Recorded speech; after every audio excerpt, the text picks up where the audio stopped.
venu, il est allé dans le temple. Il a pris le livre de vie. Il l'a ouvert et il l'a proclamé. J'ai été consacré, j'ai été envoyé pour apporter la délivrance à ceux qui étaient emprisonnés, pour donner la vue aux aveugles, pour proclamer une année nouvelle. C'est ça que Jésus fait chaque jour dans notre vie. Et c'est lui que nous voulons célébrer. Même la mort n'a pas pu le retenir. Le séjour des morts n'a pas pu le contenir. Aujourd'hui, il va encore te libérer quelque part dans ta vie. Il veut encore que tu connaisses cette vie de victoire pour laquelle il t'a libéré, pour laquelle il est mort à la croix. Satan croyait avoir vaincu quand il l'avait crucifié, quand il l'a vu mort à la croix. Mais ce n'était qu'une défaite apparente. Parce que derrière cette défaite apparente, c'était la victoire pour toi et pour moi. L'œuvre du Saint-Esprit au travers de Jésus, c'était pour toi et pour moi. Et nous allons davantage proclamer. Alléluia, il est vivant. Alléluia, il est vivant. Il est vivant. Celui que nous célébrons est vivant. Celui que nous célébrons, la mort n'a pas pu le retenir. Au coucher du soleil, tes splendeurs nous émerveillent, et notre cœur d'enfant répond en glorifiant son nom.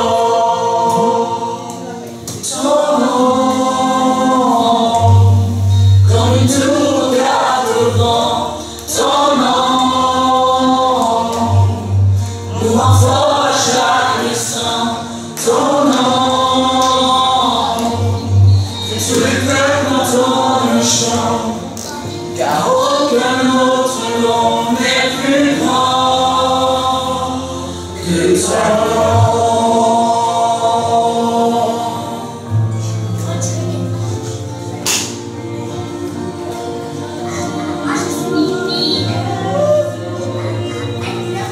Jésus fortifie nos cœurs par ta grâce et ta grandeur, car c'est en toi que nous vivons. Viens glorifier ton nom,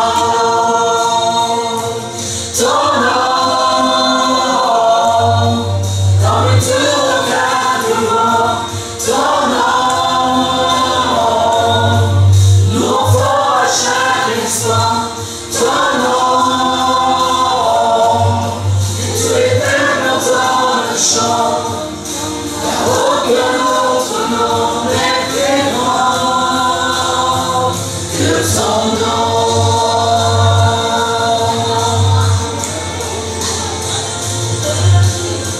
Il n'y a aucun autre nom qui nous a été donné que le nom de Jésus. Avec la foi, il suffit que tu prononces le nom de Jésus. Dans quelque situation que tu sois, et tu as la victoire. Parce que la puissance est dans le nom de Jésus. La puissance est en soi. Il est victoire. Il est paix. D'ailleurs, il est le prince de paix. Merci pour ton nom qui nous renforce, ton nom qui nous fortifie, ton nom. Aucun autre nom n'est plus grand, ton nom, comme tout quatre vents, ton nom, nous renforce à chaque instant, ton nom, que tu es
Jésus, les infirmes trouvent la santé. Dans le nom de Jésus, nous avons la victoire. La victoire. La victoire.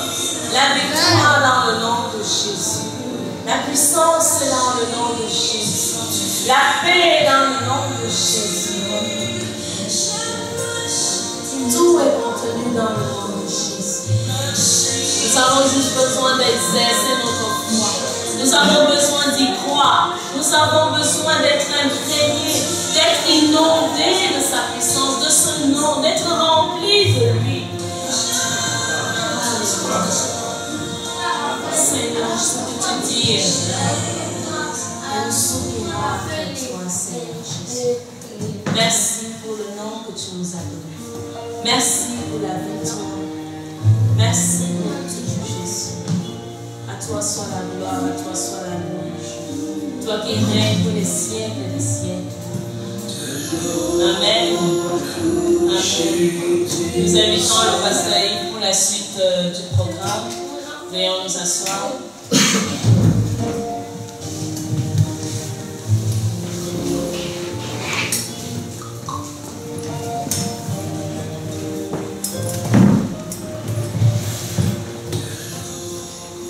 Seigneur est vivant.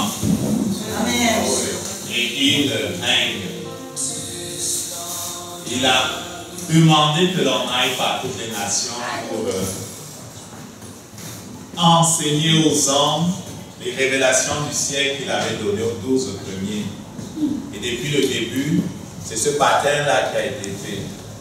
Ceux qui ont reçu et qui sont disciples et qui marchent comme lui, et qui sont totalement consacrés à lui, ont la charge de passer à d'autres les révélations du ciel. Et les choses dont on parle ne sont pas de ce monde. Je me rappelle toujours Jésus lorsqu'il discutait avec les pharisiens, il disait: pourquoi ne comprenez-vous pas mon langage? Ne comprenez pas mon langage parce que vous êtes connectés à quelque chose d'autre. Vous ne comprenez pas mon langage parce que vos pensées sont toutes humaines. Vous ne comprenez pas mon langage parce que le langage dont je parle, c'est celui du ciel. Ok? Et quand tu te mets à l'école du Saint-Esprit, de plus en plus tu comprends le langage de Jésus-Christ. De plus en plus tu comprends le langage de Jésus-Christ. Nos frères et sœurs qui viennent de la Belgique, l'apôtre Pierre et son épouse Christine, et puis leur famille, sont des amis de 1 an déjà. On s'est rencontrés à Maroc chez Michel Chevalier. Je ne sais pas si vous vous souvenez. David Cambellan était aussi là, donc ça fait 1 an à peu près. Et c'était vraiment en retard pour vous inviter à venir chez nous. Votre programme était complètement bouqué déjà.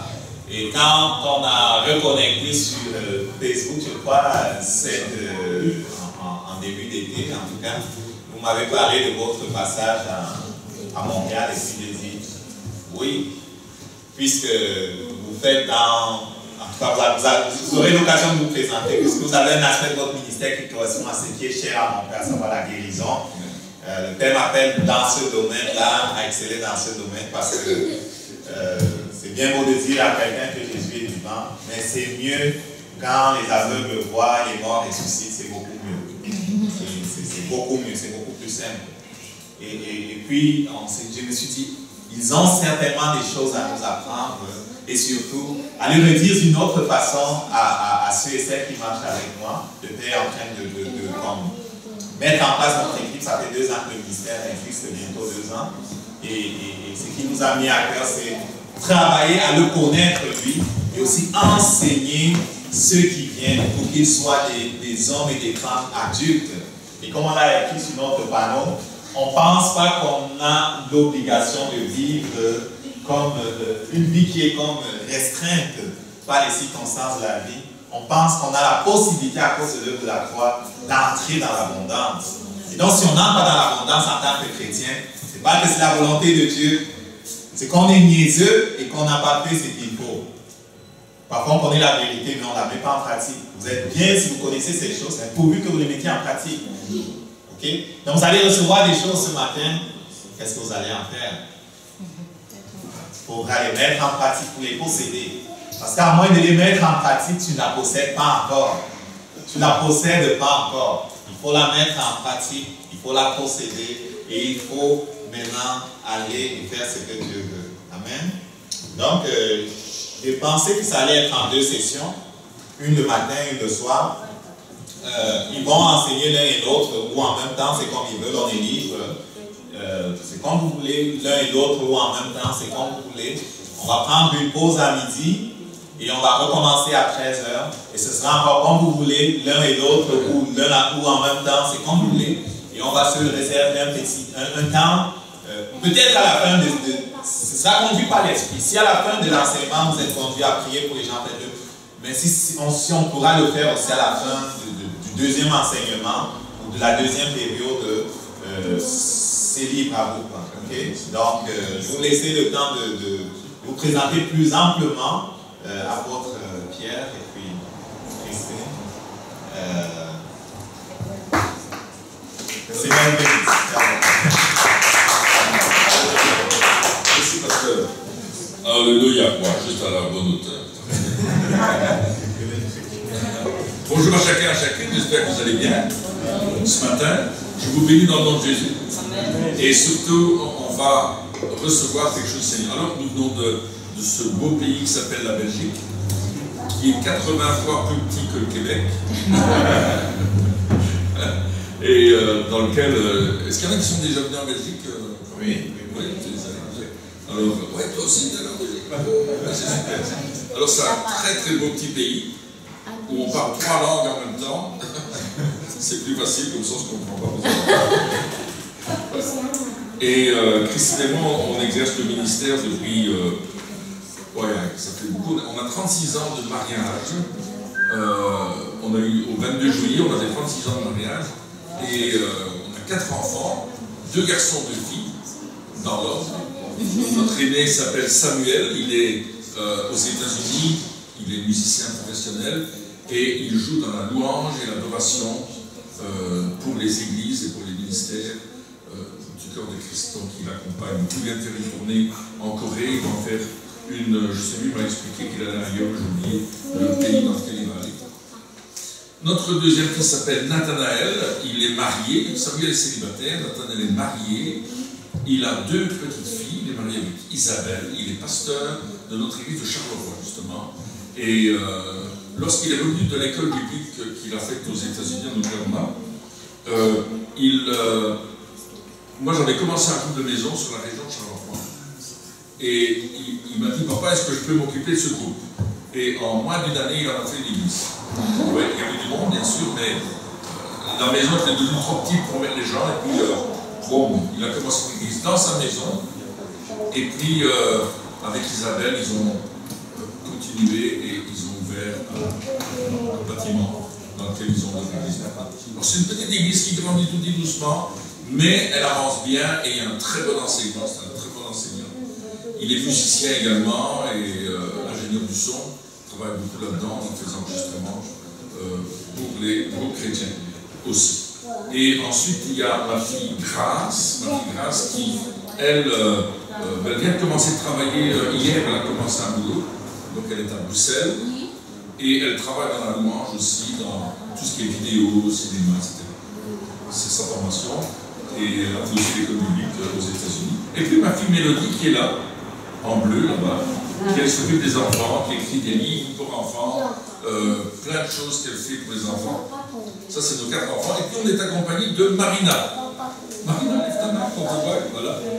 Qui nous accompagne pour la première fois au Québec et qui est avec nous, qui rend son témoignage dans différentes réunions et qui vraiment a un cœur pour les personnes qui ont des grosses difficultés. Parce qu'elles-mêmes ont vécu des choses difficiles. Donc, voilà un petit peu notre équipe. Et puis, nous, on a implanté, bien sûr, une église sur la ville de Mons. Et on est maintenant dans un bâtiment qui se trouve au pied de la ville depuis 10 ans, peut-être 11 ans, maintenant.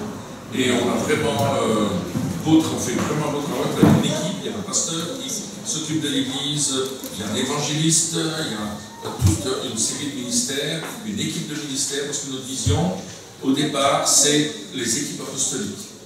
Et ça, c'est vraiment la vision d'avoir des équipes apostoliques et des équipes qui travaillent et qui vont un peu partout pour implanter, pour aider les églises, etc. Et lui, ça fait 20 ans qu'on est au Québec. 20 ans, on a aidé pas mal de petites églises qui sont devenues des belles églises aujourd'hui, aussi bien sur la région de Montréal, la région de Saint-Hubert, Granby, puis Trois-Rivières, un peu partout dans le Québec, on a travaillé. C'était notre objectif, et c'est toujours notre objectif, que le royaume de Dieu s'étende. Alors on a enregistré plusieurs CD de chants, écrit toute une série de bouquins, vous verrez ça tout à l'heure, je crois que c'est important. Et depuis maintenant une dizaine d'années, le Seigneur nous a conduits dans un ministère de guérison et d'enseignement à la guérison. Et on a commencé des instituts de guérison.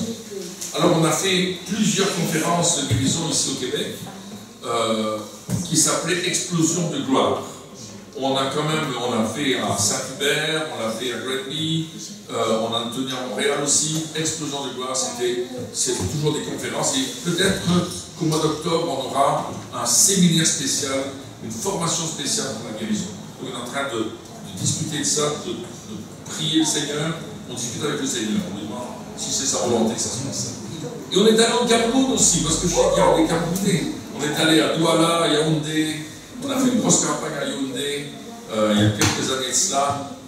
Et puis on est allé au Congo-Brazzaville, on est allé dans d'autres pays, bien sûr, de la surface de la terre, sur les îles, etc. On voyage beaucoup, on voyage pas mal, pour annoncer l'évangile, parce que c'est ce que Dieu a dit. Alors le premier texte que j'aimerais prendre avec vous se trouve dans Matthieu, au chapitre 10 et au verset 7. Matthieu, chapitre 10, verset 7, et ça fait partie de l'enseignement, bien sûr. Ce n'est pas l'enseignement principal, mais c'est un texte intéressant. Matthieu, chapitre 10, verset 7. Je crois qu'on va l'afficher sur l'écran. C'est Jésus qui parle aux disciples. Et est-ce qu'il y a des disciples ici? Amen. Amen. Et il dit, allez, prêchez. Et dites, il nous dit ce qu'il faut dire dans le message. Le royaume des cieux est proche, ou le royaume des cieux s'est approché, ou le royaume des cieux est déjà là. Guérissez les malades, ressuscitez les morts, purifiez les lépreux, chassez les démons. Vous avez reçu gratuitement, donnez gratuitement. Et quand on parle du royaume de Dieu, on a cette prérogative d'aller et de faire ce qu'il nous dit de faire. Parce que le royaume des cieux, le royaume de Dieu, c'est cela. C'est guérir les malades, ressusciter les morts, purifier les lépreux, chasser les démons. C'est faire reculer le royaume des ténèbres. C'est faire reculer la puissance du royaume des ténèbres qui se dit un royaume mais qui n'en est pas un. Au chapitre 10 des Actes des Apôtres et au verset 38, si vous voulez le prendre aussi, Actes des Apôtres, chapitre 10, verset 38, il est dit, vous savez comment Dieu a oint du Saint-Esprit et de force Jésus de Nazareth, qui allait de lieu en lieu, faisant du bien et guérissant tous ceux qui étaient sous l'empire du diable, car Dieu était avec lui. Et on voit dans ce texte le ministère d'amour de notre Dieu. Non seulement Jésus est venu pour prendre nos péchés, pour prendre nos fautes, pour nous purifier toutes ces choses, mais il est venu également pour faire du bien. Et ça, c'est important. Il faisait du bien, il guérissait tous ceux qui étaient sous l'empire du diable, qui étaient prisonniers par l'ennemi, tous ceux qui étaient prisonniers par la puissance des ténèbres, tous ceux qui étaient prisonniers par le diable. Parce que Dieu était avec lui.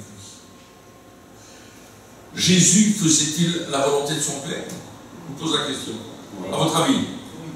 Oui. Il ne faisait rien qu'il ne voyait faire au Père, nous dit Jean chapitre 5 et au verset 19. Tout ce qu'il voyait faire au Père, il le faisait également.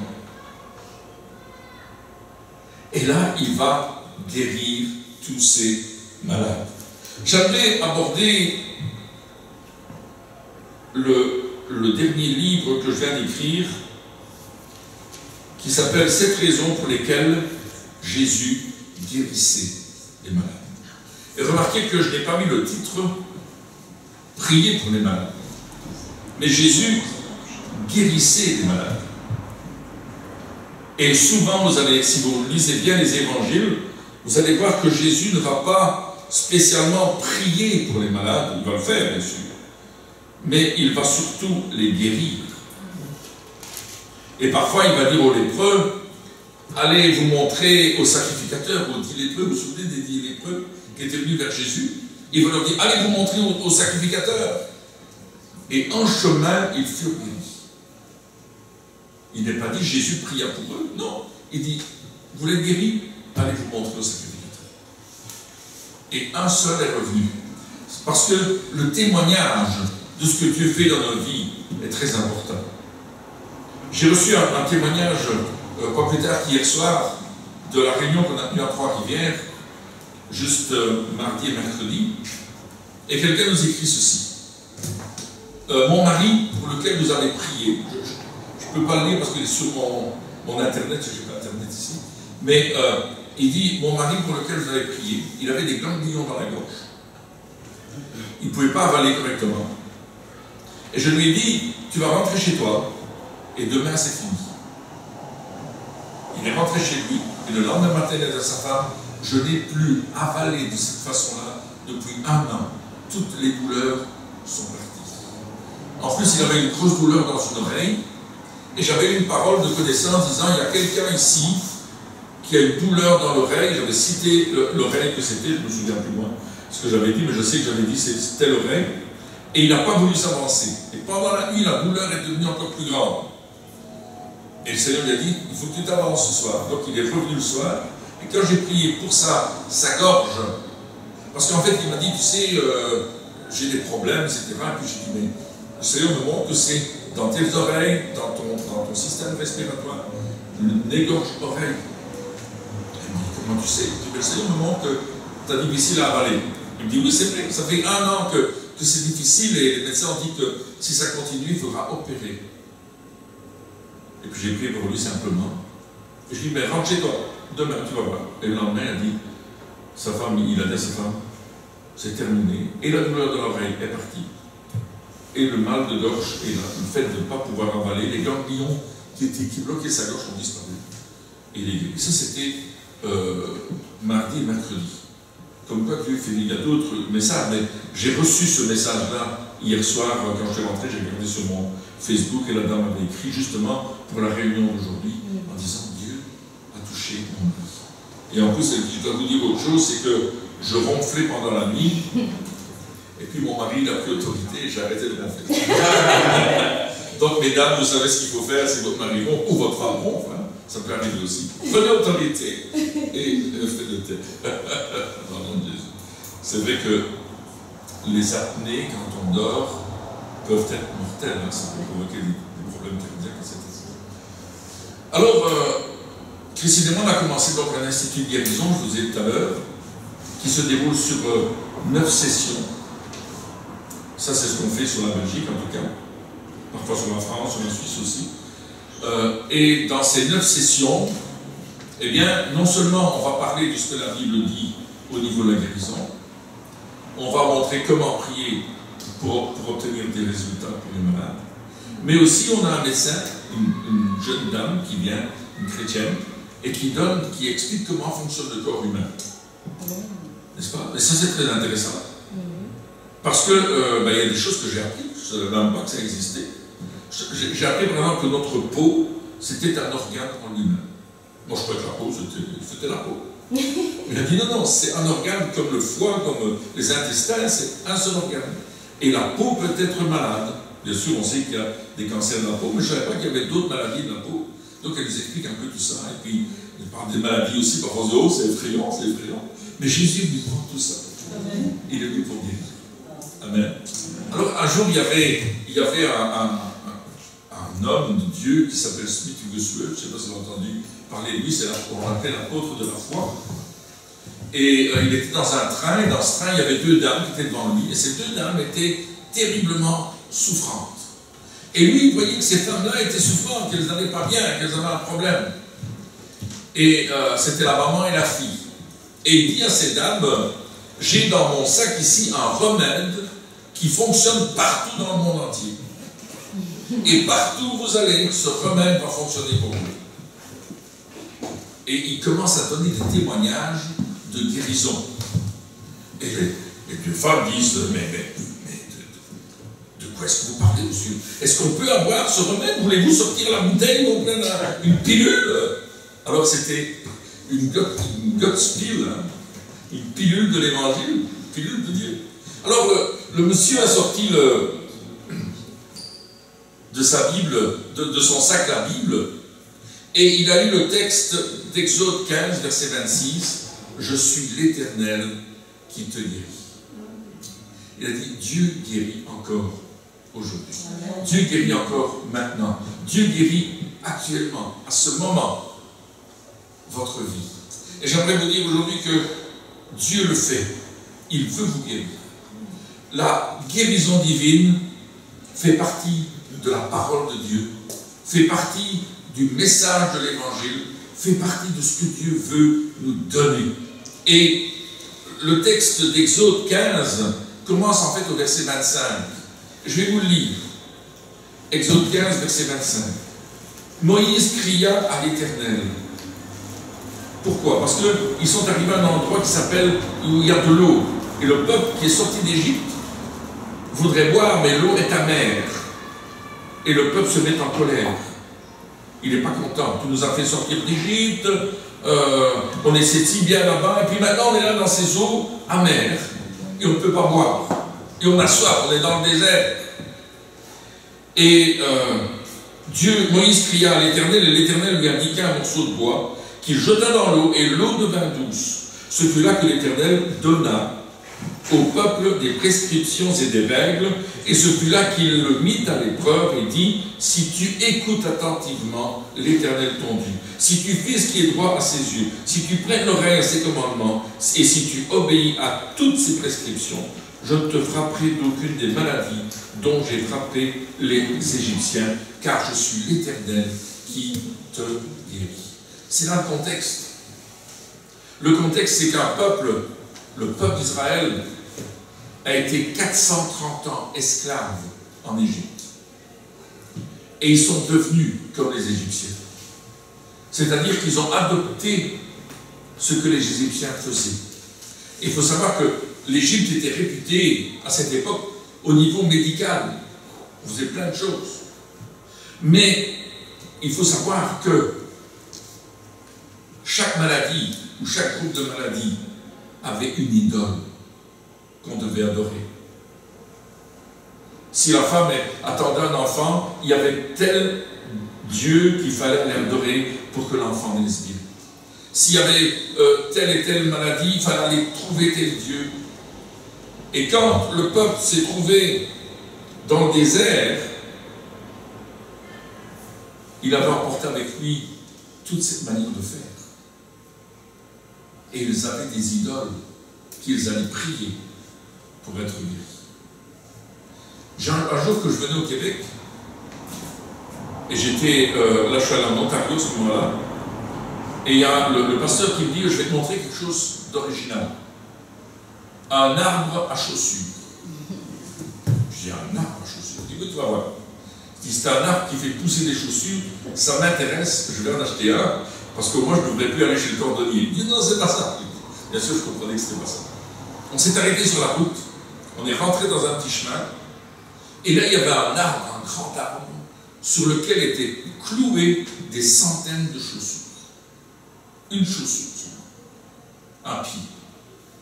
Je me suis dit, mais à quoi ça sert? Et il m'a dit, les gens viennent ici pour être guéris, et ils vont clouer sur cet arbre une chaussure pour une guérison dans leur corps.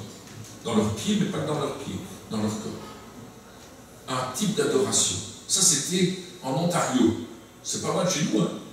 C'est vraiment dans une civilisation où les gens sont retournés vers l'idolâtrie. Et Jésus dit, tu ne pratiques pas l'idolâtrie, parce que c'est pour ça, dira-t-il dans Deutéronome 18, que je vais chasser les nations qui sont dans le pays de Canaan, parce qu'ils pratiquent l'idolâtrie. Alors aujourd'hui encore, bien des gens vont se tourner vers l'idolâtrie. Et c'est pour ça que Dieu ne peut pas les guérir. Parce qu'ils sont idolâtres. Même dans l'Église, ils invoquent des dieux, ils prient des personnages pour la guérison. Est-ce que vous saviez ça? Dans le peuple de Dieu, j'ai trouvé beaucoup de personnes qui pratiquaient l'occultisme de cette manière. Et qui souvent étaient liées. Et puis ils se disaient, mais pourquoi je suis malade? Pourquoi ça ne va pas? Pourquoi est-ce que dans ma vie, je n'arrive pas à m'en sortir? Pourquoi est-ce que je dois subir les difficultés de la vie de tous les jours? Je suis allé visiter un couple. La dame m'avait appelé. Elle m'avait dit, monsieur, la boulangère m'a dit de vous appeler. Vous êtes pasteur et mon petit garçon a un gros problème. Quand il monte se coucher, il a des cauchemars. Il voit des êtres verts qui viennent l'attaquer. Le petit garçon avait 9 ou 10 ans. Il ne peut plus dormir dans sa chambre. Il fait pipi dans son pantalon. Il ne monte même plus les escaliers. Il ne veut plus, il crie, il hurle. Il donne des coups de pied, il ne veut plus monter à sa chambre.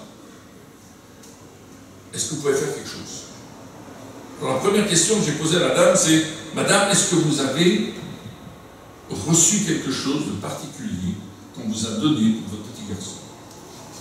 Saint-Esprit me parlait. Elle me dit, oui, j'ai une amie qui m'a donné un lit pour lui, un petit lit d'enfant.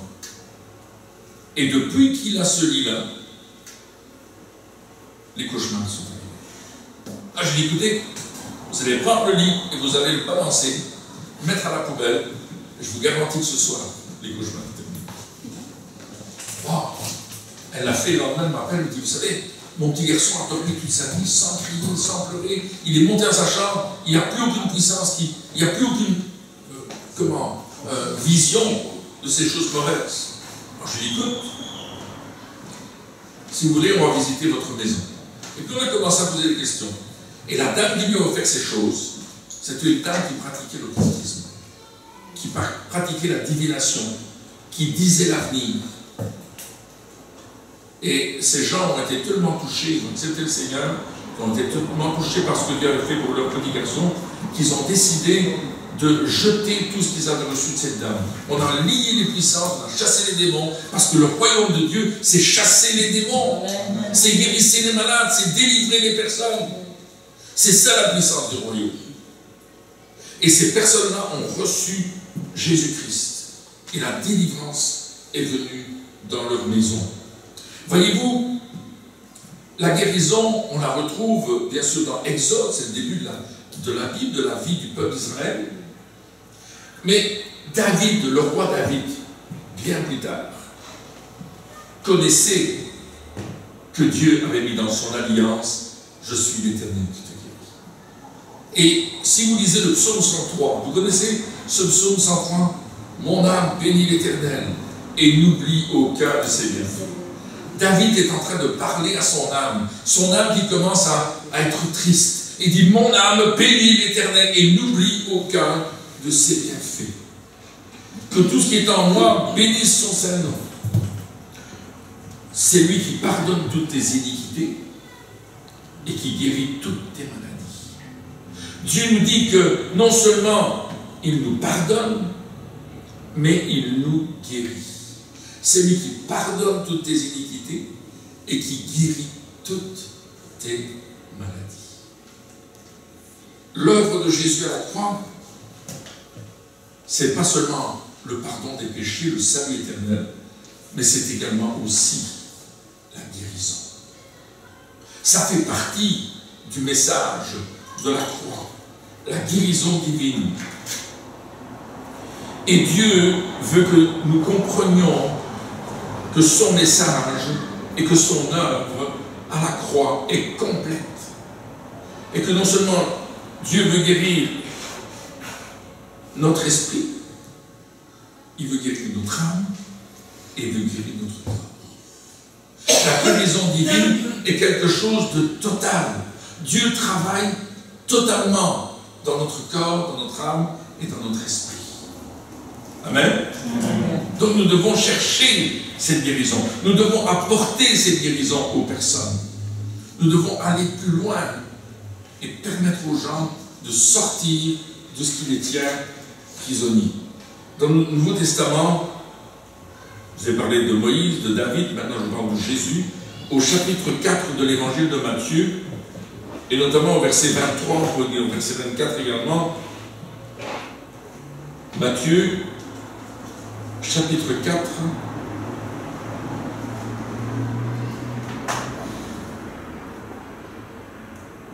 verset 23.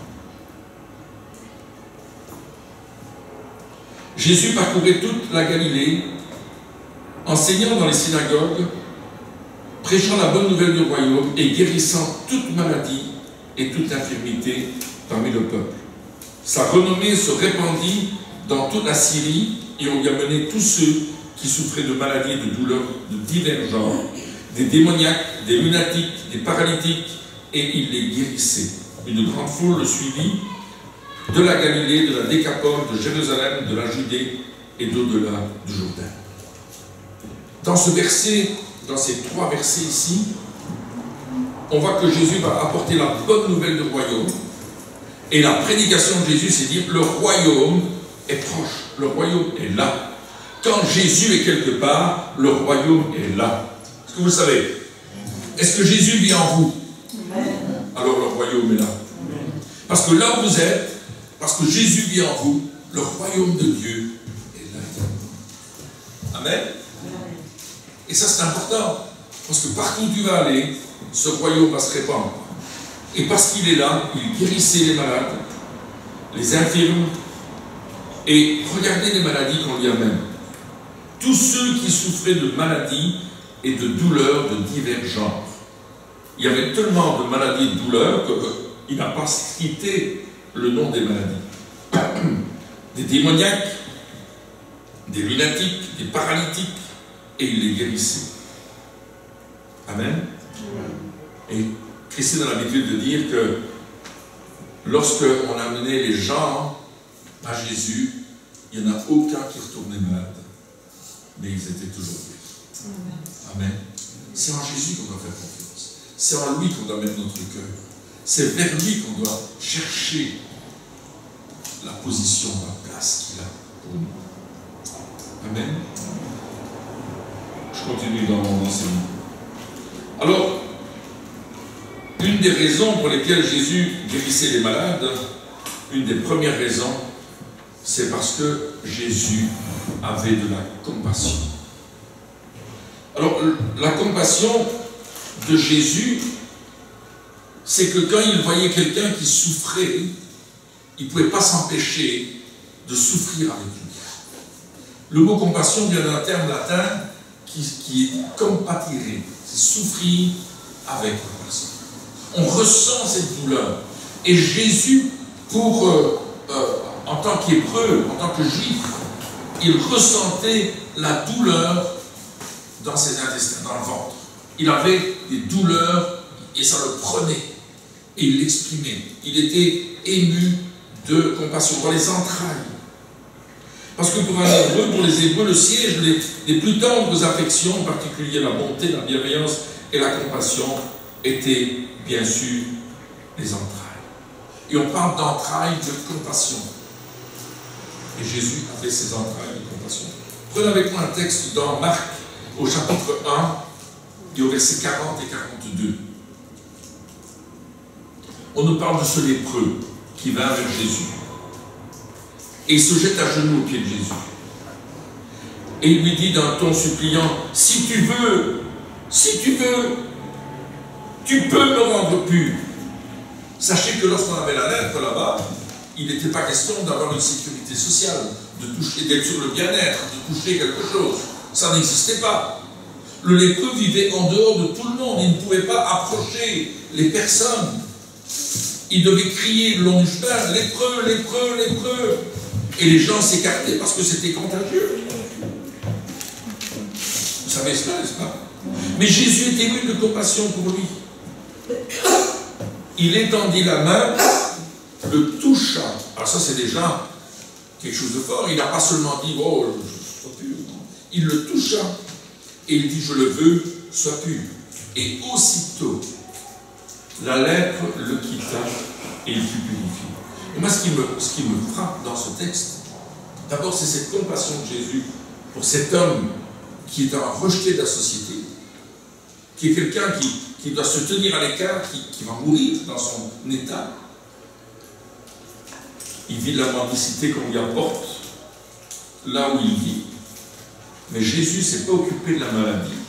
Il s'est approché de la maladie, il l'a touché. Et ce qui est fort, c'est que la lèpre le quitta. La lèpre a quitté cet homme, la lèpre est partie. On a un autre texte comme celui-là, c'est lorsque Pierre va prier pour la belle-mère, lorsque Jésus a prié pour la belle-mère de Pierre, et dans l'évangile de Marc, on en parle, il l'a pris par la main, il pria pour elle, et la lèpre et la fièvre la quitta. Et je vois la fièvre qui se dit, qu'est-ce que je fais ici, moi? Oui, t'es obligé de partir.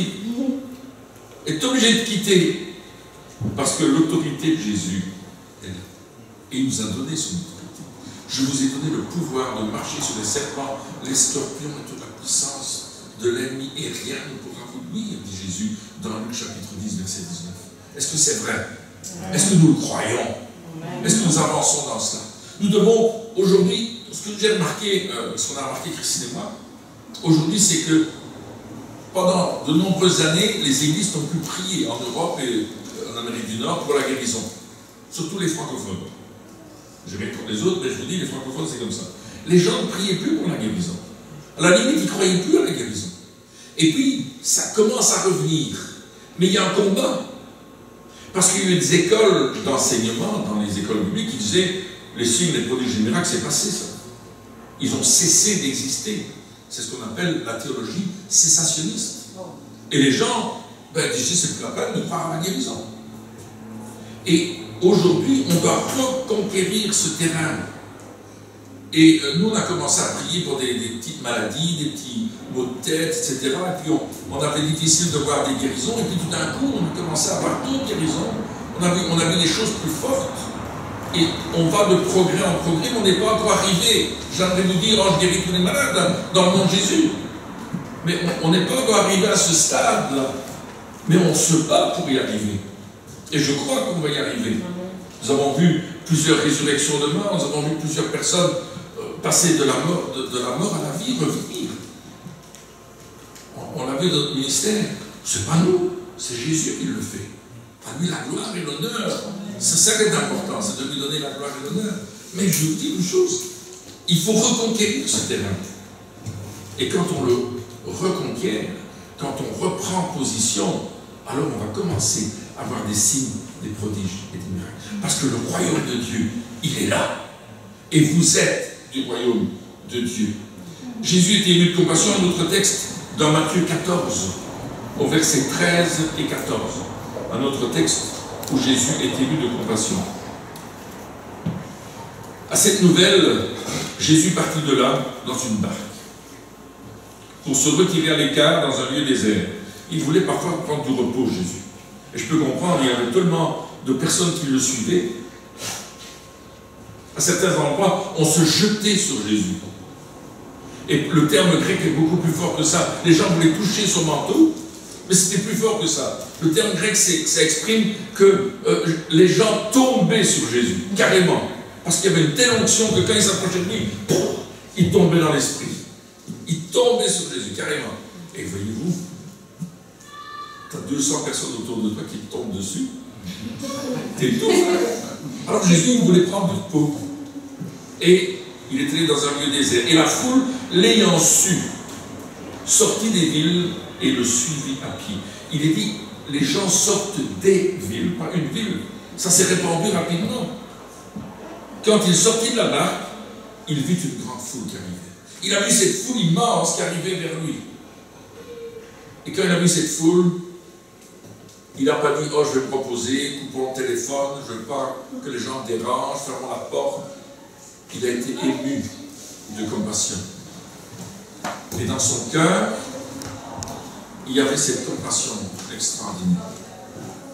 Et il a commencé à guérir les malades. Et il guérit les malades. Quel amour Jésus a manifesté par rapport à toutes ces personnes.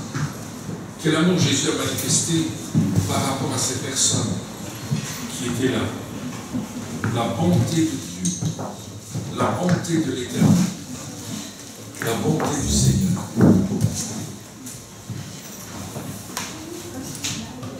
Nous étions au Conto Brazzaville il y a quelque temps et on enseignait des pasteurs à Pointe-Noire. En fait, on était partis à Pointe-Noire.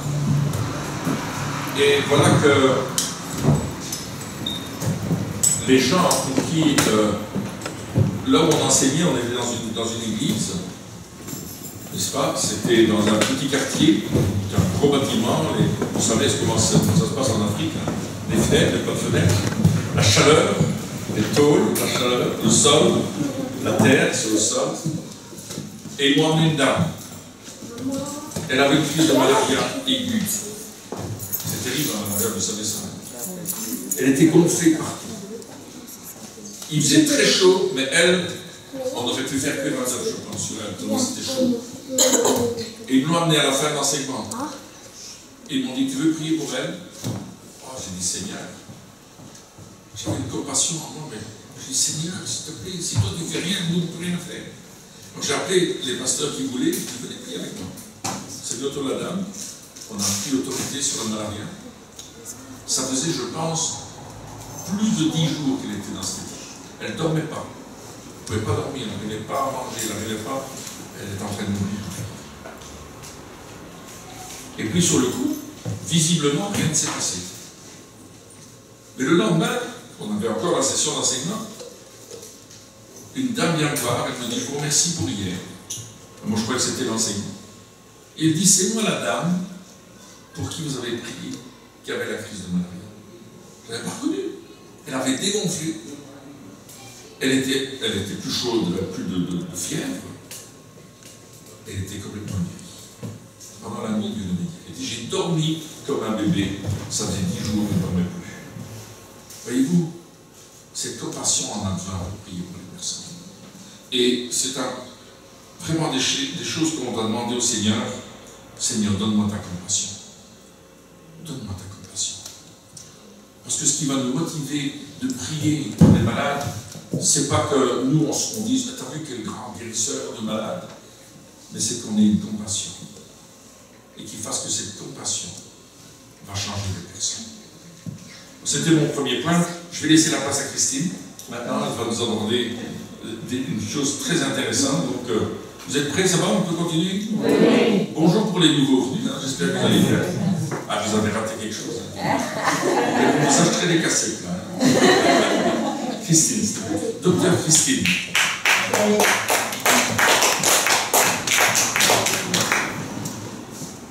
Combien c'est important la compassion. Combien c'est important aussi de recevoir de Dieu ce qu'il veut nous donner, non pas pour nous-mêmes, mais pour le transmettre à l'autre.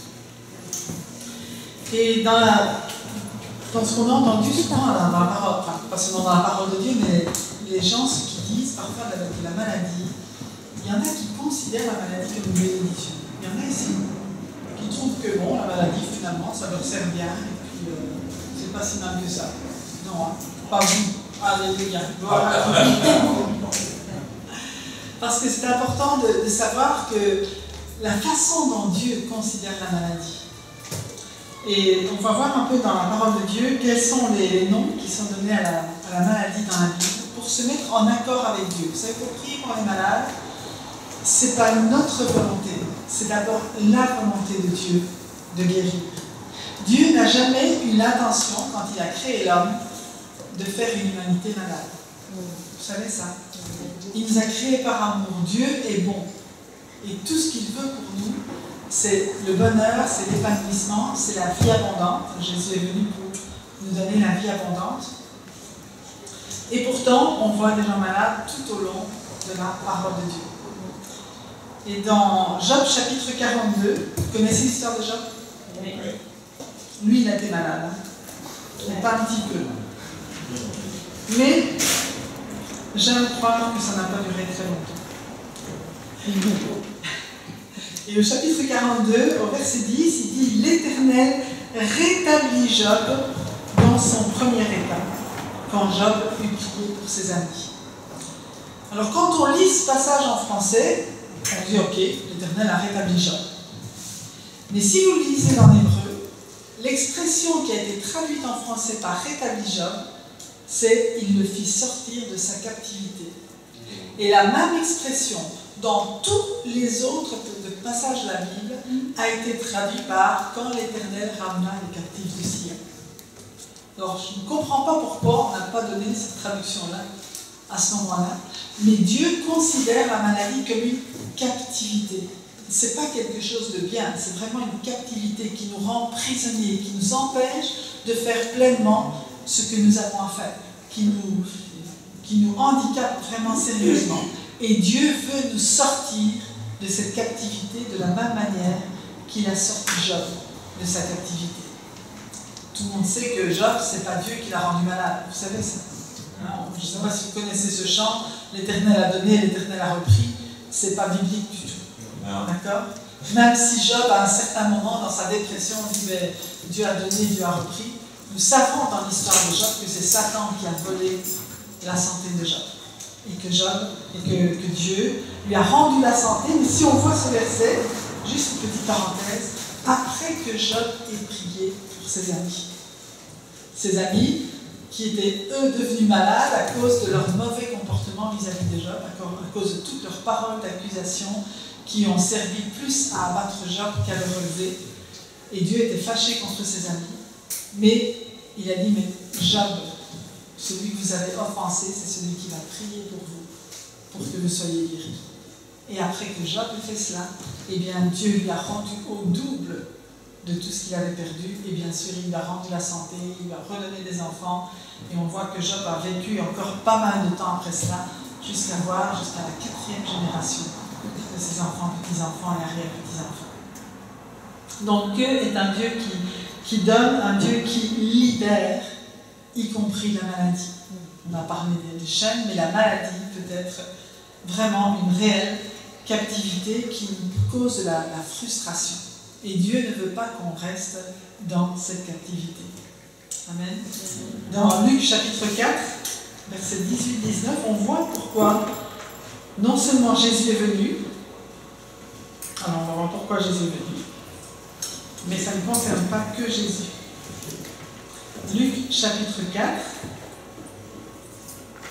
à partir du verset 18, Jésus reprend pour lui la prophétie d'Ésaïe, de Ésaïe 61, et il dit « L'Esprit du Seigneur est sur moi, parce qu'il m'a oint pour annoncer une bonne nouvelle aux pauvres. Il m'a envoyé pour guérir ceux qui ont le cœur brisé, pour proclamer aux captifs la délivrance et aux aveugles le recouvrement de la vue, pour renvoyer libres les opprimés, pour publier une année de grâce du Seigneur. » Et on voit là aussi combien la captivité est proche. La maladie fait partie des captivités. Mais Jésus est venu pour annoncer, pour proclamer, pas seulement annoncer que ça va arriver, mais pour proclamer, pour déclarer aux captifs la délivrance. Amen. Alléluia. La maladie, bien, Dieu appelle aussi la maladie une malédiction. Et on voit ça notamment dans Deutéronome, chapitre 28. Deutéronome 28, vous avez ce chapitre qui parle des bénédictions, si on obéit à la loi de l'Éternel et si on obéit à ses commandements, et de toutes les malédictions, qui sont plus nombreuses malheureusement, si on commence à désobéir, à aller après d'autres dieux et à ne pas tenir compte de ce que Dieu demande. et notamment au chapitre 28 et au verset 21, Deutéronome chapitre 28 et le verset 21, nous dit « L'Éternel attachera à toi la peste jusqu'à ce qu'elle te consume dans le pays dont tu vas entrer en possession. » Donc Dieu est en train de dire, je te donne quelque chose de bon, je te donne un bon pays, je te donne un bon héritage, mais si tu m'oublies, si tu fais le contraire de ce que je te demande, si tu fais le contraire du mode d'emploi que je t'envoie, ben, il va t'arriver pas mal de bricoles, et notamment la maladie. Parce que ce sont des conséquences normales d'un comportement qui est contraire à ce que Dieu nous demande. Vous savez que quand Dieu a donné les commandements, il ne l'a pas fait pour ennuyer son peuple. Il ne l'a pas fait pour le brimer. Quand Dieu nous demande de nous aimer les uns les autres, c'est pas pour nous dire tu ne peux pas faire ce que tu veux, il faut vraiment absolument que tu fasses ceci, cela. C'est vraiment pour que nous soyons heureux. Tous les commandements que Dieu nous donne sont des commandements libérateurs, pas des commandements qui nous restreignent dans ce qui est bien pour nous. Comprenez? Satan, il nous fait croire que Dieu nous prive du meilleur. Mais c'est un menteur. C'est un voleur. Il va essayer de nous séduire pour nous faire désobéir à Dieu, pour nous plonger ensuite dans la malédiction. Mais Dieu est un Dieu qui bénit et qui prend plaisir à nous bénir. C'est un Dieu qui est bon. Je veux dire, les autres dieux que les nations adorent, mais ce sont des dieux qui tuent. Mais notre Dieu est celui qui donne la vie et qui donne la vie en abondance. Amen. Amen. Et donc, on voit que cette malédiction, ces maladies, eh bien, sont le fruit de la désobéissance. Mais ce n'est pas toujours le fruit de notre désobéissance à nous. Ça peut être le fruit de la désobéissance de nos pères, de nos grands-pères, arrière-grands-pères, la Bible dit jusqu'à la 4e génération. Et donc c'est important pour rentrer dans la bénédiction de Dieu, d'abord de reconnaître ces choses. Et le chemin de sortie de la malédiction, c'est toujours la repentance. Amen. De nouveau, Dieu ne se plaît pas dans la malédiction. Et dans Galates chapitre 3, verset 13, on va le lire ensemble parce que c'est un passage très très important. Je dis ça parce que comme on enseigne aussi cela chez nous, eh bien il y a des questions qui viennent, qui arrivent. Mais alors si c'est une malédiction, c'est que ça vient de Dieu, etc. Mais voilà ce que Galates chapitre 3, verset 13 nous dit. Christ nous a rachetés de la malédiction de la loi, étant devenu malédiction pour nous, car il est écrit « Maudit est quiconque est pendu au bois », afin que la bénédiction d'Abraham ait pour les païens son accomplissement en Jésus-Christ, et que nous recevions par la foi l'Esprit qui avait été promis. Jésus a été fait pour nous malédiction. Alors même si c'est cette maladie où il y a une malédiction sur notre vie, Jésus l'a portée à la croix. Et dès le moment où nous demandons pardon à Dieu, où vraiment nous changeons d'attitude, si cela provient de nous, où nous nous humilions, eh bien la malédiction qui était sur nous est brisée parce qu'elle a été déjà portée sur Jésus. C'est la même chose pour nos péchés. Jésus a porté tous nos péchés en son corps sur le bois. Mais pour être au bénéfice de son pardon, il faut que nous demandions pardon, que nous nous repentions, que nous changions de comportement. Et pour la malédiction, c'est exactement la même chose. Amen. Mais Jésus a tout accompli. Nous n'avons plus besoin aujourd'hui d'être maudits pour les péchés de nos aïeux. Nous n'avons plus besoin aujourd'hui d'être maudits même pour nos propres péchés. Il suffit simplement de demander pardon à Dieu, de nous humilier et de recevoir cette bénédiction que Dieu nous accorde en remplacement de la malédiction qui était sur nos vies. Amen. Alléluia. Dans Psaume chapitre 107, verset 20, Dieu appelle la maladie encore d'un autre nom. Ça va jusque-là? Oui. Je peux trop? Non. Ok, parfait. Alors à partir là aussi, c'est des maladies qui venaient de leur désobéissance et du fait qu'ils s'étaient éloignés de Dieu. Au verset 19, déjà, il dit « Dans leur détresse, ils crièrent à l'Éternel, et il les délivra de leurs angoisses. Il envoya sa parole et les guérit, il les fit échapper de la fosse. » Un autre mot pour fosse, c'est destruction. Il les fit échapper de la destruction. Donc clairement, la parole de Dieu appelle la maladie une destruction. Et la Bible nous dit dans Jean chapitre 10, verset 10, « Le voleur vient pour dérober, égorger et détruire. » Et dans tous ces passages, nous voyons que l'auteur de la maladie, c'est pas Dieu, c'est vraiment le diable, qui n'a qu'une envie, c'est de détruire tout ce que Dieu fait, et en particulier l'homme. Ce que Satan veut, c'est de détruire. Il va nous faire miroiter les plus belles choses, mais son objectif, c'est de nous détruire. Quand il était dans cet homme, possédé d'une légion de démons, le Gadarénien, dès que les démons sont sortis de cet homme, ils sont allés dans les pourceaux, premier acte, les pourceaux sont partis dans le lac, parce que Satan est un destructeur, et il envoie ses démons pour nous détruire. Mais Jésus est venu pour vaincre toute la puissance de l'ennemi. Amen. Amen. Il nous dit que rien ne pourra nous nuire dès le moment où nous lui faisons confiance. Alors c'est vrai que la maladie, c'est pas une bénédiction, ça nous abat, ça nous détruit, ça détruit nos cellules aussi. Parfois, toutes les maladies ne mènent pas spécifiquement à la mort, mais en tout cas à la mort d'une partie de nous-mêmes, que ce soit les cellules malades, eh bien, elles ont besoin d'être restaurées, d'être renouvelées. J'ai une bonne nouvelle pour vous. Amen. C'est que Dieu qui nous a créés, en fait ce que je vous dis, c'est pas écrit dans la Bible, mais il y a tellement de personnes qui ont eu cette vision d'une pièce spéciale dans le ciel, remplie de pièces de rechange.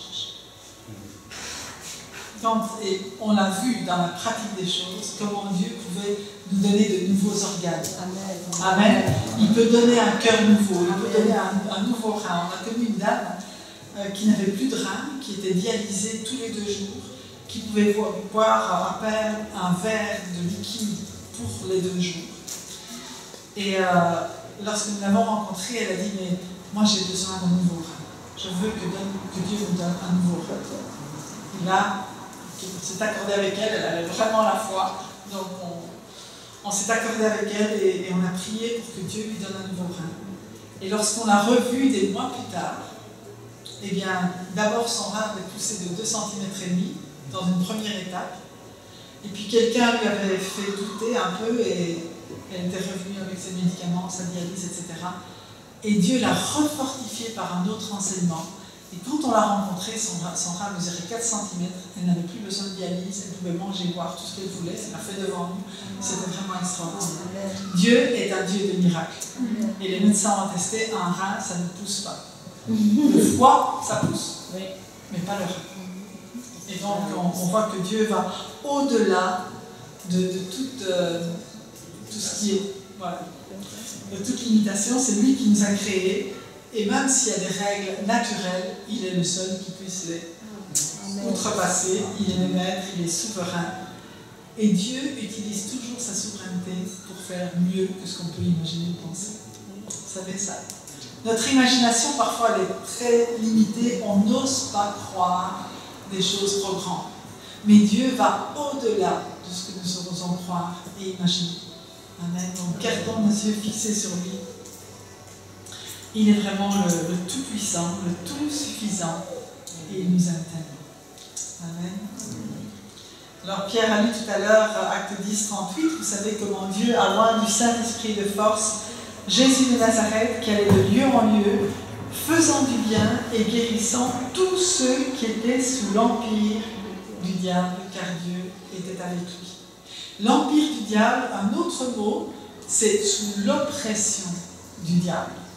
La maladie, donc il guérissait ceux qui étaient sous l'oppression du diable. La maladie est une oppression.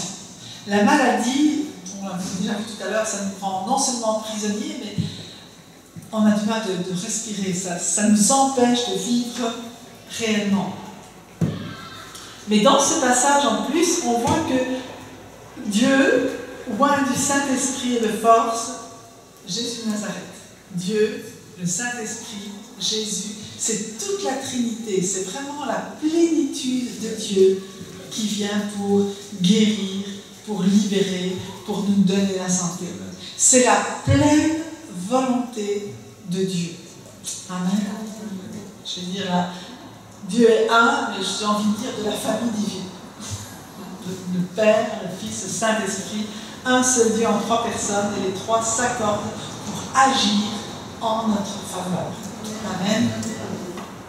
Et donc on peut et on doit glorifier Dieu dans chaque situation. C'est clair qu'on peut louer le Seigneur quel que soit notre état, mais considérer aussi que Dieu est celui qui vient nous libérer de cette oppression. Amen.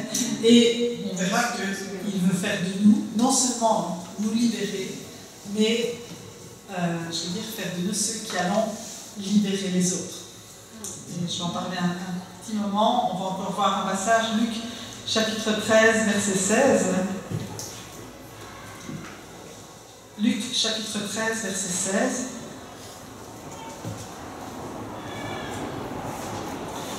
Où cette femme qui était courbée depuis 18 ans, mon mari l'appelle Madame Courbet, il lui a donné un nom. Ça devenait son identité, vous savez. La maladie peut devenir notre identité. Et si c'est le cas, il faut vraiment là aussi demander pardon à Dieu et vouloir changer d'identité pour recevoir la guérison. On voit ça avec Bartimée, il a d'abord jeté son manteau d'aveugle pour venir chercher la guérison près de Dieu.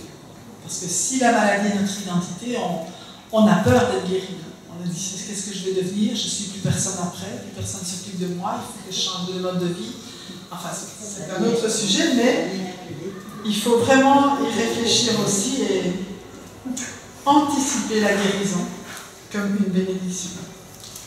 Et Jésus dit dans Luc chapitre 13, verset 16, « Et cette femme qui est une fille d'Abraham et que Satan tenait liée depuis 18 ans, ne fallait-il pas la délivrer de cette chaîne le jour du sabbat ?» Donc dans le même verset, il dit c'est un lien, c'est une chaîne. Et Jésus est venu pour délivrer tous ceux qui étaient liés et enchaînés.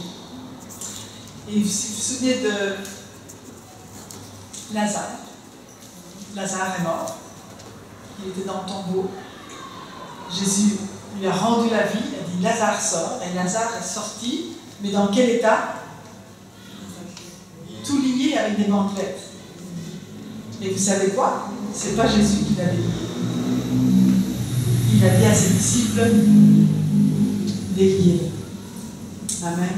Et de la même manière, tous les liens qui oppressent ceux qui nous entourent et qui veulent cette liberté en Jésus-Christ, c'est à nous qu'il a donné le mandat de les délier.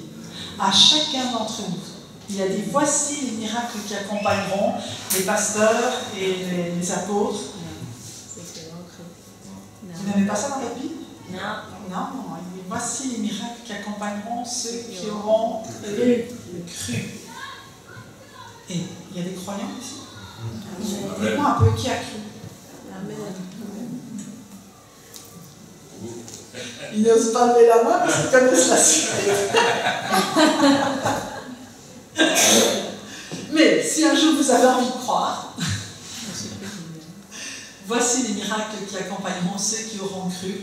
En mon nom, ils chasseront les démons. En mon nom, ils parleront de nouvelles langues. En mon nom, ils boiront le breuvage mortel, il ne fera pas le mal. En mon nom, ils imposeront les mains aux malades. Et de temps en temps, ils auront la chance de voir un malade qui guérit.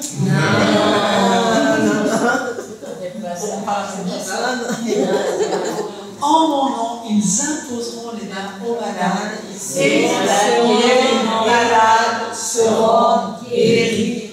C'est spécial, dans la Bible, il n'y a pas de place pour de temps en temps. C'est et les malades seront guéris. Lorsque nous travaillons au nom de Jésus, c'est-à-dire dans sa volonté, quand je vais au nom de quelqu'un, ça veut dire que je suis d'accord avec ce qu'il dit, je suis d'accord avec ce qu'il fait, je le représente sur la terre pour manifester son œuvre et sa volonté. C'est ça aller au nom de Jésus. C'est pas une formule, je demande ça et puis j'ajoute au nom de Jésus pour l'avoir. Je fais les choses en son nom parce que c'est sa volonté de le faire. Amen. Et c'est sa volonté de guérir les malades. Et lorsque je vais en son nom pour guérir les malades, Dieu est celui qui accomplit sa parole. Amen. Et puis il disait, ils sont partis, et le Seigneur marchait avec eux, il confirmait la parole par les miracles qu'il accompagnait. C'est ce que Dieu attend de chacun de nous, et ensemble fortifions notre foi pour saisir pleinement ces réalités, les mettre en pratique et le faire autour de nous pour voir les gens qui viennent nous servir. Amen. Amen. Ça y est.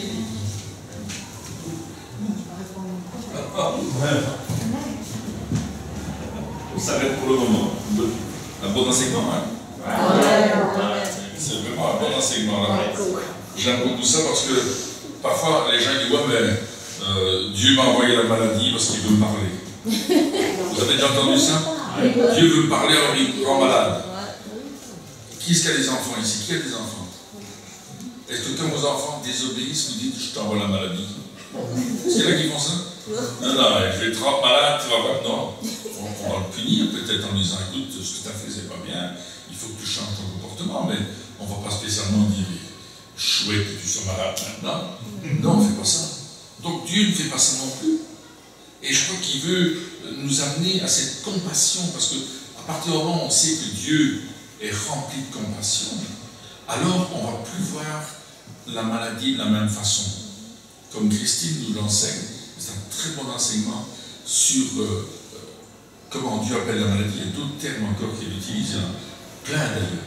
Mais jamais il dit la maladie est une bénédiction. Alors si Dieu ne le dit pas, nous non plus, nous ne devons pas le dire. Nous devons parler ce que Dieu parle. Le même langage, la même langue. Dieu dit que la maladie est une malédiction, c'est une malédiction. Maintenant, Dieu dit qu'il veut envoyer sa parole et que la parole guérit. Nous voulons croire aussi que la parole va guérir. Amen. Et ça, c'est important. On était dans une conférence de guérison d'Italie et on était plusieurs enseignants. C'était la première fois que cette église-là, vous ne connaissez pas, c'était à Turino, c'est là qu'on fabrique les Fiat. C'est à Turino. Et on était plusieurs enseignants et on avait donc enseigné les membres de l'église qui le voulaient à prier pour les malades. Et puis on devait faire une mise en pratique et bien sûr leur montrer comment faire. Parce qu'il y a des manières pour prier. On ne prie pas n'importe comment. On doit être intelligent. Parfois, Dieu nous donne une parole de connaissance, mais parfois on doit simplement poser la question, que veux-tu que je te fasse? Qu'est-ce que Jésus demandait aux gens, que veux-tu que je te fasse? Et je me souviens, aux États-Unis, à Minneapolis, on avait une conférence de guérison, et puis il y avait une dame dans une chaise roulante. Et je m'approche de la dame et je dis, mais qu'est-ce que vous aimeriez que le Seigneur fasse? Et la dame, elle m'a dit, j'aimerais que mes pouces soient guéris. Parce qu'elle avait un stick avec lequel elle dirigeait sa petite voiturette. Elle avait des douleurs dans les doigts, dans les pouces, qui lui empêchaient de faire aller sans douleur. Et ça faisait très mal. Moi, je m'attendais à ce qu'elle me dise, je voudrais me lever de ma chaise roulante et marcher. Mais elle m'a dit, non, mes pouces. J'ai prié pour ses pouces. Et ses pouces ont été instantanément guéris. Elle était contente. Elle me disait, venez monsieur, je vous prends dans mes bras, merci beaucoup. Je disais, que veux-tu que je te fasse? Donc posez la question à la personne pour qui vous allez prier, qu'est-ce que vous aimeriez? Hier, on était invité à un anniversaire, c'était dans un restaurant, et c'était un comité très réduit. Et puis voilà que le cuistot vient, tout à la fin du repas. Et il rentre dans le restaurant et il marchait très difficilement. Et moi, tout de suite, ça me dit, oh, le Seigneur, cet homme, j'aimerais tellement prier pour lui. Grand monsieur fort. Et puis il vient nous parler, et puis il nous dit qu'il est suisse, et qu'il est suisse-allemand. Alors, vous êtes suisse-allemand? Il dit, mais je vois que j'avais des difficultés de marcher. Il me dit oui, mes genoux c'est fini, il n'y a plus de cartilage. ça va pas bien. Est-ce que vous aimeriez que je prie pour vous? Oh, je sais pas. Et comment? Oui, les messages disent c'était fini. Il dit, mais Dieu, il n'a jamais fini. Il dit, mais ça c'est vrai. Donc je suis levé, je me suis approché de lui, puis je lui ai parlé un petit peu en allemand, et je lui ai demandé s'il comprenait ce que je dis. Oui, je comprends bien, je suis allemand. Alors j'ai voulu que je prie pour vos genoux. Il dit oui, allez-y. Donc j'ai prié pour ses genoux.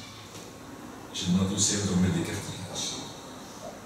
Rien ne s'est passé visiblement, mais je sais que Dieu a déjà agi. Je ne pouvais pas laisser la personne malade là, alors que je sais que Dieu peut guérir. Tu ne peux pas. Vous comprenez ce que je suis en train de dire? Donc je lui ai demandé, est-ce que vous voulez que je prie pour vous? Est-ce que vous voulez que je demande à Dieu de faire quelque chose dans votre vie? Et si la personne vous dit oui, et généralement, les gens vont dire oui. La plupart des gens que vous allez rencontrer dans la rue ou quelque part, ils vont dire oui. Parce que la compassion que Dieu vous donne, vous allez la transmettre. Et puis, monsieur, moi je ne le verrai plus jamais. Vous comprenez? Mais Dieu, lui, va continuer à suivre. Et je suis certain, c'est un Suisse allemand, je suis certain qu'il a reçu une éducation chrétienne. Parce qu'en Suisse, et surtout dans la Suisse alémanique, on donne une éducation chrétienne, qu'elle soit catholique ou protestante. Donc, quelque part, je l'ai ramené à quelque chose de sa jeunesse. Je ne sais pas, hein, mais le Seigneur m'a fait ressentir ces choses. Donc, voyez-vous, il faut oser faire des choses. Et là, on était en Italie et on m'amène une femme en chaise roulante. Et sa fille m'explique, on traduit bien sûr, qu'elle a fait un AVC, c'est ça, un AVC, et qu'à cause de ça, elle est paralysée le côté gauche, qu'elle ne sait plus bouger le bras, ni la jambe, elle ne sait plus marcher, c'est terminé.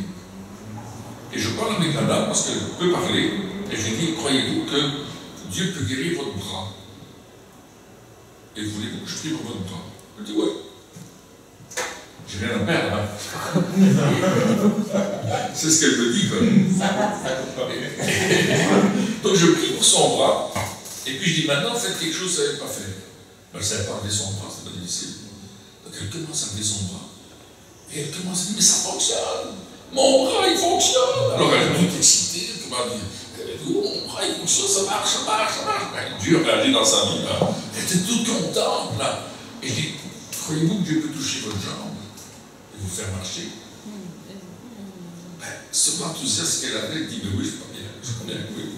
Alors je prie pour sa jambe, je mets à genoux côté d'elle, j'impose les mains à sa jambe, depuis le haut, la cuisse jusque dans le bas, elle dit, Seigneur, je te demande de faire quelque chose. Puis je dis, là, voulez-vous vous lever maintenant? On va vous aider.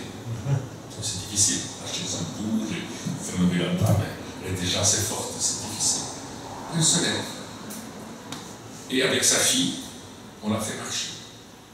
Elle commence à marcher le long de l'estrade. Il y a plein de gens qui prient les uns pour les autres. Hein, donc on n'est pas tout seul, c'est pas un spectacle, personne ne nous voit faire. Elle se lève, elle commence à marcher, et puis je dis à sa fille, lâchez-la. La fille la lâche. Et puis je dis maintenant, marchez. Je la tiens. Puis je dis maintenant, je ne tiens plus. Et puis elle commence à marcher, elle est partie, elle commence à marcher, et elle fait le tour de la salle, et sa fille dit, mais je ne comprends pas. Alors elle me dit en italien, baston, un bâton, c'est baston en italien. Ma maman devait absolument avoir une canne si elle voulait se déplacer de sa chaise au WC parce qu'elle tombait. Et puis elle avait un bâton. Alors ils ont plié la chaise roulante, ils l'ont mis sur le côté. Elle est allée s'asseoir dans la salle. Elle était guérie. C'était extraordinaire. Alors elle était très heureuse. Et dans la même réunion, il y avait une femme qui avait un problème aux yeux. Elle ne savait pas lire les gros caractères qui étaient sur le mur. Même avec des lunettes, elle n'était pas capable de lire. Et ce jour-là, elle a commencé, une petite dame assez âgée, elle a commencé à crier en italien, mais je peux lire, pasteur, pasteur. Alors elle disait à son pasteur qui était là, je peux lire. Alors elle criait, je peux lire. Alors elle lisait tous les panneaux qui étaient là, elle les lisait tous à haute voix, elle criait au-dessus de tout le monde. C'était vraiment extraordinaire. Dieu est un Dieu de miracles. Amen. Et j'aimerais aujourd'hui que votre foi soit fortifiée dans les quelques instants que nous avons. Tout à l'heure, le pasteur a dit une chose intéressante, et c'est mon deuxième point. La guérison appartient aux enfants de Dieu. Est-ce qu'il y a des enfants de Dieu ici? Amen. Est-ce que vous êtes nés de nouveau? Amen. Vous êtes enfants de Dieu? Amen. Vous êtes passé de la mort à la vie? Vous êtes entrés dans le royaume de Dieu? vous marchez avec Dieu, Dieu marche avec vous, vous êtes sortis des ténèbres pour marcher dans la lumière, il vous a délivré de l'action de l'ennemi dans votre vie, vous êtes libre. Amen. Parce que Dieu est un Dieu de délivrance. Amen. Amen. Et la guérison appartient aux enfants. Amen. Le pain de la guérison, c'est pour nous. Et pourquoi est-ce qu'on est si souvent malade? Vous avez remarqué combien de malades il y a dans l'église? Vous avez remarqué combien de personnes souffrent? Parce qu'on n'a pas appris les chrétiens à saisir la guérison. À saisir que Dieu veut nous guérir. Et un jour, il y a cette femme qui vient à Jésus, une syro-phénicienne, une cananéenne, du pays de Canaan, pas juive. Elle vient à Jésus parce que sa fille est démonisée, sa fille a un démon, sa fille fait des choses incroyables. Et elle veut que Jésus guérisse sa fille. Elle se jette aux pieds de Jésus et elle lui dit ceci. Marc chapitre 7, verset 27. Marc chapitre 7, verset 27. Jésus lui dit, laisse d'abord les enfants se rassasier, car il n'est pas bien de prendre le pain des enfants et de le jeter aux petits chiens. Quelle parole, n'est-ce pas? Waouh! Et nous, on se dit, tu me dis une parole comme ça, je m'en vais. En fait, Jésus n'est pas en train d'insulter la femme. Il est en train de faire ressortir sa foi. Il dit, oui, la guérison, c'est pour les enfants de Dieu. Et c'est pour ça que Jésus a guéri tant de monde en Israël. Parce que c'est le pain des enfants, c'est notre pain quotidien. Amen.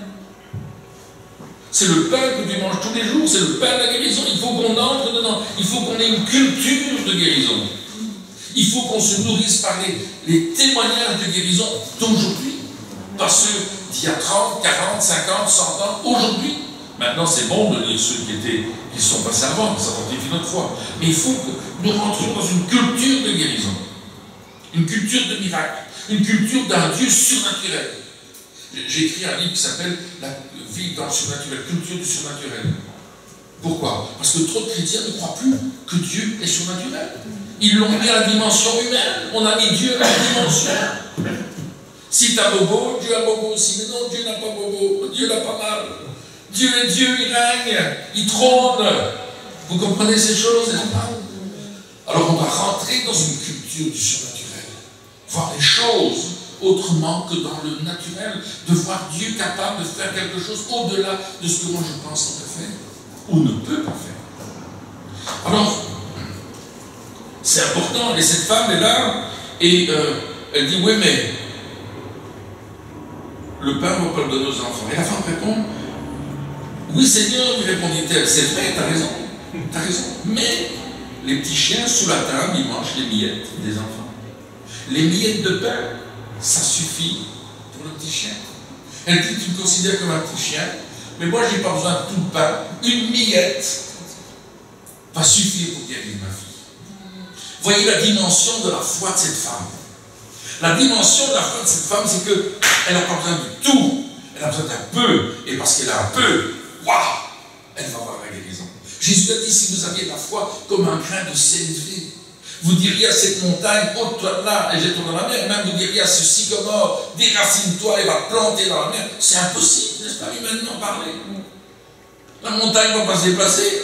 Le sycomore ne va pas s'arracher de la terre et puis courir. Non. Mais Jésus est en train de dire quelque chose qui n'est pas dans notre raisonnement, dans notre rationalisme. Nous, on est rationaliste, n'est-ce pas? 1 plus 1 égale 2. Et Dieu dit 1 plus 1 égale 1. L'homme s'attachera à sa femme et feront une seule chair. C'est quoi ça? Comment ça se fait? Ils sont deux pourtant, mais non, ils sont qu'un. Dieu ne voit pas Pierre et Christine, il voit 1. Vous comprenez ce que je suis en train de dire? C'est pas rationnel, c'est pas dans notre tête. C'est irrationnel. Mais c'est Dieu. Et souvent, nous on a dit, si vous aviez une foi comme une grande montagne, vous dépasseriez un grain de sénévé. On a souvent pensé le contraire.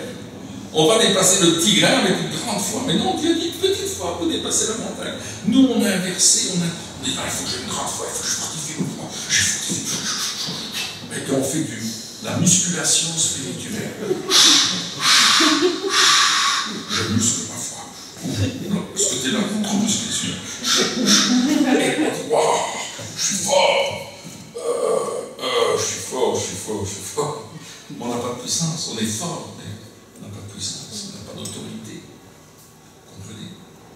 La différence entre la force et l'autorité. Vous voulez que je vous l'explique? C'est un homme, un Belge, Monsieur Muscle. Et il doit tirer avec ses dents un autobus de 55 places, rempli des personnes les plus enveloppées de la Belgique. On les met tous dans le bus.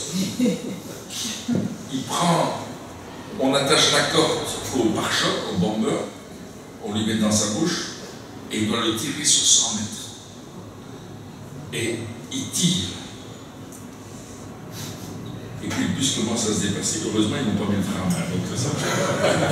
Et le bus commence à se déplacer. Ça, c'est la force. Le gars, il est fort. Vraiment, il est fort. Mais j'ai vu un homme en France, comme ça, pas plus haut que ça. D'une seule main, il a arrêté un camion de 15 tonnes qui roulait sur la chaussée. D'une seule main, comme ça. Mais sur son képi, c'est marqué police. Ça, c'est l'autorité. Vous comprenez ce que j'en ai dit? On peut avoir de la puissance et pas d'autorité. Il faut les deux. On a besoin de la puissance du Saint-Esprit et l'autorité de la parole de Dieu. L'autorité de notre foi. Pourquoi est-ce que la foi comme un grain de selevé va déplacer le sycomore pour qu'il jette dans la mer? À cause de l'autorité que Dieu nous donne. Et cette autorité, elle est en Jésus-Christ. Cette femme, elle a compris que la petite miette de pain allait suffire pour guérir sa fille. Et au moment où elle a dit ça, Jésus a trouvé que cette femme avait une foi extraordinaire. Et à cause de cette foi, où cette femme a dit, il ne faut pas grand-chose, seulement une miette, la fille fut délivrée à l'instant même. Voyez-vous, on a besoin de rentrer dans cette dimension de croire que Dieu va le faire. Parce que ça nous appartient en tant qu'enfant de Dieu, et parce que la foi va saisir cette guérison. Vous n'avez pas besoin que je prie pour vous. Vous avez juste besoin de croire que Dieu est en train de le faire. Nous avons vu des gens guéris alors qu'on ne priait même pas pour eux. J'étais dans une campagne d'évangélisation à Bruxelles. Ma fille Grace, elle participait à la chorale pour cet évangéliste. Et il y avait plusieurs églises qui s'étaient rassemblées. Et il fallait venir 2 heures plus tôt pour la chorale. Donc moi j'étais à Bruxelles, 2 heures plus tôt, j'avais ma fille pour la chorale, donc ils étaient en train de répéter. Et j'ai traversé la salle, c'est une grande salle, ça s'appelle Forêt Nationale, c'est 8000 personnes dans cette salle. J'ai traversé, pas d'eau toilette, il n'y avait personne, juste la chorale qui chantait et quelques personnes qui étaient déjà arrivées. Parce qu'il était du service d'ordre de métro, on passe à ça. Donc, je m'en vais tout au bout, parce que je ne savais pas qu'il y avait des toilettes derrière, alors je suis allé aux toilettes qui étaient le plus loin aussi, j'ai traversé la salle. Et puis, elle me suis dit, Pierre, je vais te présenter mon beau-frère. Ah, et son beau-frère était là, dans une chaise roulante. Il me dit, c'est mon beau-frère, il est atteint de telle maladie, il m'explique. Je comprends rien, des fois on me dit des maladies, moi je ne sais même pas de quoi on parle, je crois qu'il est dans une chaise roulante. Alors je lui serre la main, elle dit merci, je suis content de vous rencontrer. Il dit aujourd'hui c'est votre jour, vous allez être béni. Et puis je vais aux toilettes. 10 minutes plus tard, je reviens. Le monsieur était debout. Je dis mais vous étiez dans une chaise roulante. Je dis j'ai plus besoin, je suis guéri. Personne n'avait prié pour lui. Mais la présence de Dieu avait touché sa foi. Et il s'est levé de la chaise roulante. Il a commencé à marcher. Son beau-frère était tout fou.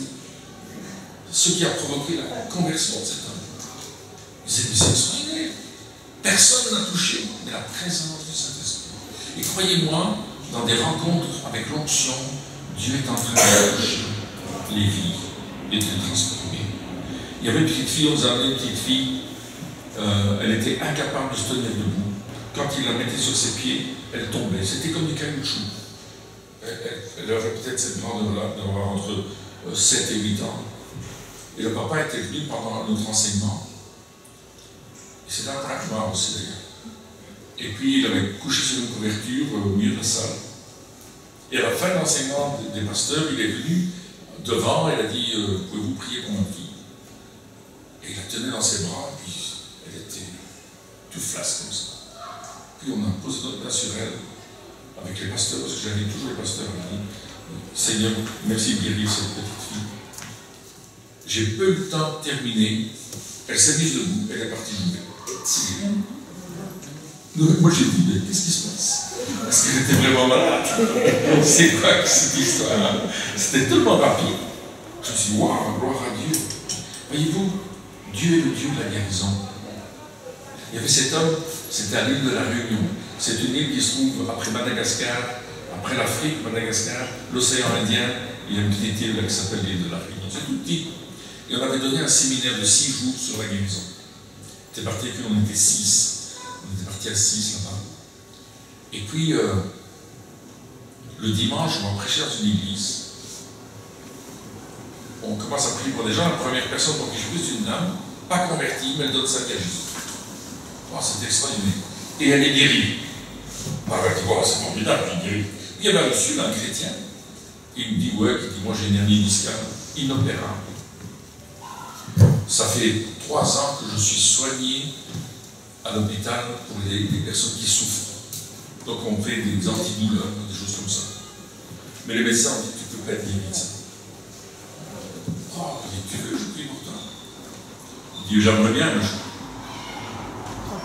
ne crois pas que ça va marcher. C'est bien les gens qui te disent au début de réunion, ouais, je viens pour être guéri, mais je ne crois pas que ça va marcher. Ça met la foi pour tout le monde. C'est vraiment l'idéal. Alors je dis, je prie pour lui. Et puis je dis, maintenant, fais quelque chose, c'est à faire. Alors, ce qu'il sait pas faire, c'est se baisser et toucher ses pieds. Impossible. Donc il essaie, il dit, non, je ne peux pas. Je dis, ok, je vais prier pour toi. Une deuxième fois, il dit, essaye. Il se baisse, il touche les pieds. Il dit, ouais, j'ai pas mal, ça fonctionne.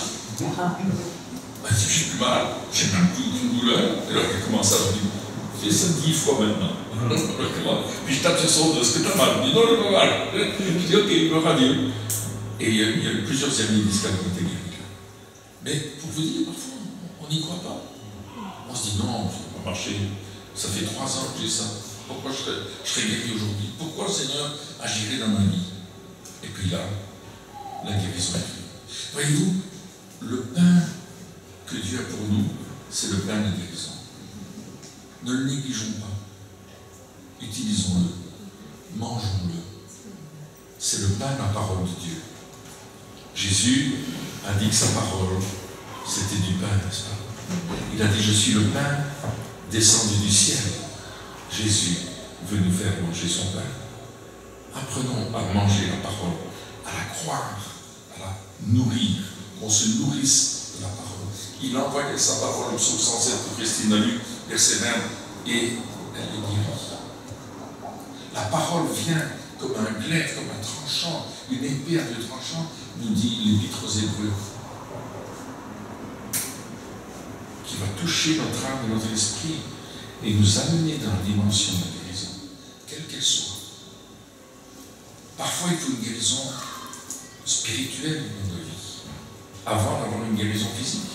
Une femme s'est avancée en France, c'était en France dans une réunion de formation, et la dame est venue pour la guérison. Et alors que je vais prier pour elle, elle est vraiment une jeune dame, blonde, et ses cheveux sont ternes, son visage est gris. Elle est vraiment visiblement malade. Et comme je vais prier pour elle, Saint-Esprit me dit non, il faut qu'elle pardonne. Comment est-ce que tu dis ça à quelqu'un? Tu ne connais pas. Moi je dis, madame, est-ce que vous auriez à pardonner à quelqu'un qui commence le dialogue. Non, mais je ne peux pas. Sinon, ça, je ne ferai pas. Et je lui explique pourquoi le pardon. Je lui explique bibliquement pourquoi. Avec le texte de Matthieu 18, où cet homme avait une grosse dette, on lui remet la dette, son copain a une petite dette, il le met en prison. Bien sûr, le patron, je résume très vite, le patron dit « Oh, bien sûr c'est Dieu et nous, hein. Tout ça va avec nous. » Le patron lui dit « Écoute, ça suffit maintenant, puisque tu n'as pas remis la dette à ton copain qui avait une toute petite dette, et que moi je t'ai remis une dette que tu ne pouvais même pas payer, et que tu n'aurais jamais su payer en vivant encore 200 ans, il dit ça suffit, c'est toi, je te livre au bourreau. » Le manque de pardon nous livre au bourreau, c'est qui? C'est le diable. J'ouvre mon cœur pour que le diable ait un empêche sur moi. Alors, je dis à cette femme, est-ce que vous êtes prêt à pardonner? Et suit un temps de silence. Un certain moment, elle me dit, mais je le fais. Alors, faites cette prière. Et elle dit, je décide de pardonner telle personne. Elle cite son nom dans son cœur, je ne veux pas l'entendre. Et au moment où elle termine la prière dans le nom de Jésus, boum, elle tombe sous l'onction d'esprit. Et quand elle s'est levée, elle était complètement guérie. Parce que certaines choses doivent être guéries dans notre âme pour que nous puissions être guéris dans notre corps. Et ça, on va en parler plus tard. Voilà, je vais arrêter là parce qu'il est midi, et on avait dit midi, donc je respecte le temps. On se revoit tout à l'heure. Bon appétit. Mangez le pain de la parole. Et il y a des livres, si vous voulez. Ok, c'était excellent, n'est-ce pas? J'espère que vous prenez des notes. On enregistre. Vous pouvez avoir des MP3 ou bien des DVD. Prenez vraiment des notes. Prenez vraiment les notes. Et on va prendre une pause. Et à la reprise de la pause, on va passer encore quelques temps dans la louange avant d'entrer dans l'enseignement. On va passer peut-être 15 minutes dans la louange. On va prendre les offrandes, okay, et on va entrer dans l'enseignement. Et après, il y aura un temps de ministère. Donc, ne partez vraiment pas, restez parce que le Saint-Esprit a quelque chose pour vous. C'est bon? Amen. Amen. Père, nous te rendons grâce parce que tu es au milieu de nous. Nous scellons par ton sang des paroles qui ont été mises dans nos cœurs. Et nous proclamons que nous portons beaucoup de fruits, Père, et que tu es glorifié. Merci parce que nous ne sommes pas volés de ce qui est à nous. Merci parce que nous possédons ce que tu nous donnes. Pour ta gloire, au nom de Jésus. Amen. Donc, on va reprendre dans le cas d'ici 50 minutes. Okay? À moins 5, moins 10, on va reprendre. La table est là. Et on s'organise pour